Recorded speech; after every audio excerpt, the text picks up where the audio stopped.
higher consciousness. Hit subscribe now to receive weekly videos guiding you through your spiritual awakening. And today I am going to talk about the soul tree.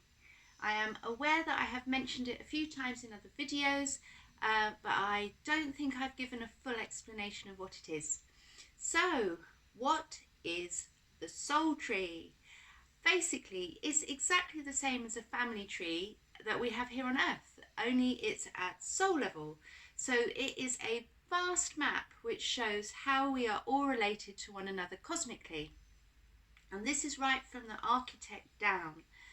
And you may be wondering who I mean by the architect. She is the being that many people think of as the creator or as God. And in fact, she's neither, not exactly, but she is at the top of the soul tree.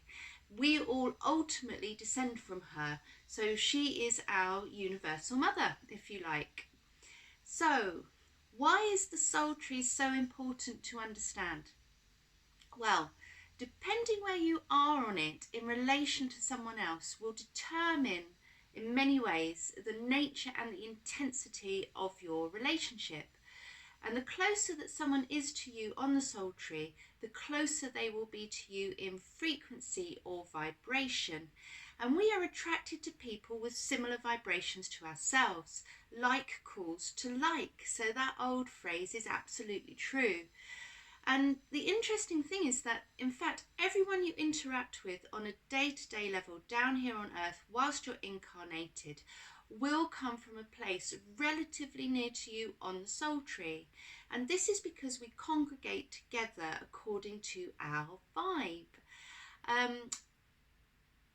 We do this wherever we are, so whatever dimension we're in, whether we're up in the higher dimensions in pure soul form, whether we're incarnated on the physical plane, we congregate together according to our energy. Now, it's very rare that we build deep connections with those who are much lower down or more much higher up than us in frequency, although it can happen. And by the way, when I'm talking about frequency here, what I'm talking about is your core soul level vibration. And that is how we resonate in the higher dimensions. It's our little energetic signature, if you like, that is uniquely us. Now that is a very stable frequency that only changes slightly with every successive lifetime that we live, depending on what we've learned or not learned. In contrast, while we're down here on Earth wearing our physical shells, our temporary vibrations can really fluctuate quite a lot. And I'm sure you have felt this. We feel it very strongly when we're down here. And we can change a lot as well during a lifetime. But it only affects your core frequency, the one in the higher dimensions, a very small amount. Because this is just one lifetime you will live out of thousands and thousands. Now, the soul tree also shows us another very important aspect of ourselves. In our universe, we all descend from one of 10 beings, and they all descend directly from the architect. These are the most senior members of the Council of Light. I have a separate video on the Council of Light. You really should watch it so that you have the full picture. I'll put the link in the description. So these 10 members of the council, they all have very distinct characters and abilities, and each one looks after specific aspects of our universe. So as individual souls, we carry the same traits innately as the member of the council that we descend from, to a greater or a lesser degree. So knowing where you came from, which of those council members you are a descendant of, is a way to understand something about who you are. And it can tell you a lot about your personality type, why you enjoy what you enjoy, why you behave the way you do, and why you are attracted to certain types of people more than others. There is just one caveat here. You have to bear in mind that this can be really disguised by the personality of the human form you've chosen to adopt in this lifetime.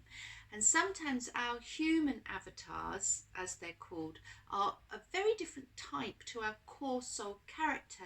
And if you think about it, it's obvious that that would be the case, because it's part of the learning process, and we know that we come to Earth to learn.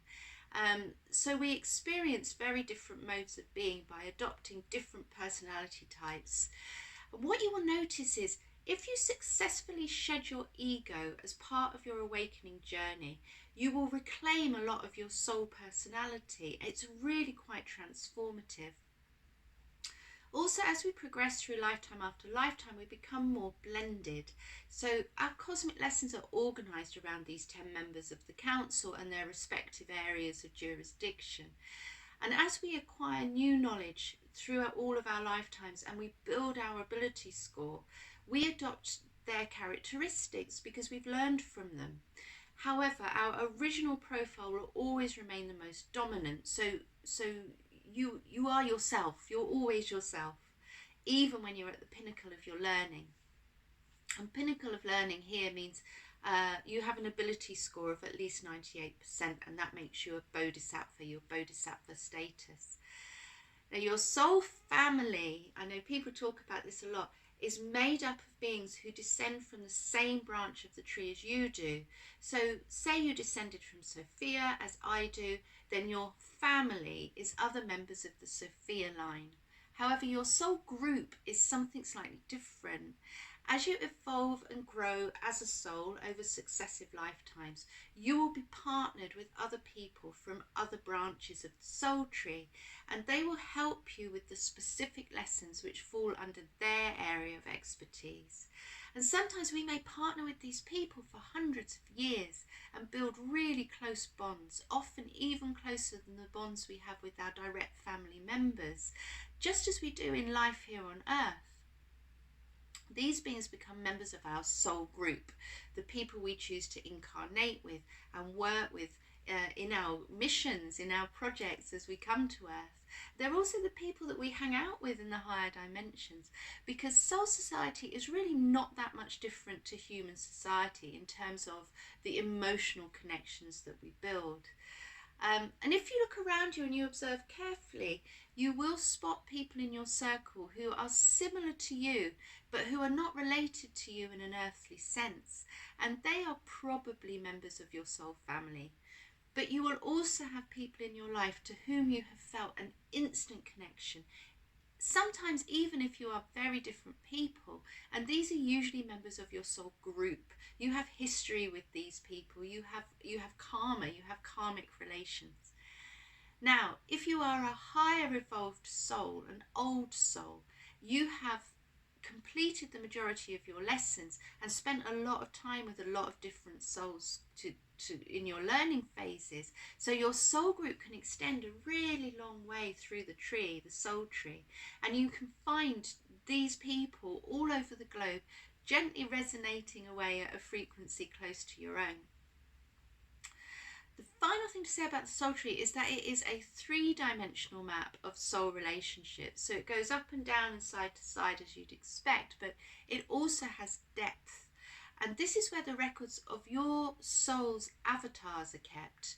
Now, you might not realise it, but you are an avatar, I am an avatar, we are all avatars. It's the term that is used in the higher dimensions for the team effort which goes into making a human being what we are when we're incarnated on the earth. And this team is made up of your soul, that's the major part, your higher self, and also the physical part of us, our shell, which allows us to interact with this physical environment. After physical death, avatars ascend to the higher dimensions as spirits to continue living and learning. And this is the eternal life that we hear about in the major religions. And from what I understand, our spirit avatars are having a whale of a time up there. This idea that we have of great musicians hanging out together on the other side and getting their jam on, is absolutely right. This is exactly how it is. This is what my guides tell me. Now, typically the avatars from your soul's most recent lives will resonate most closely to your current vibration, usually, and they will be closest to you in this dimension of depth on the soul tree. Even if you're not aware of them, they will feel great synergy with you, because the soul tree operates no matter what plane you're on, this principle of like calling to like. So they often fulfill the role of guides for us. And I'm personally aware of 3 or 4 of my soul's avatars who often help me, particularly in my art, because I'm a painter as well as a spiritual teacher. So you build these fantastic connections. So I hope that clarifies what is meant by the soul tree, what it is, and a little bit about how it works. There's other videos on the ability score and Council of Light. Please watch those, and I'll put the links for you in the description, and make sure to hit the subscribe button. Until next time, take care, and most importantly, enjoy your journey.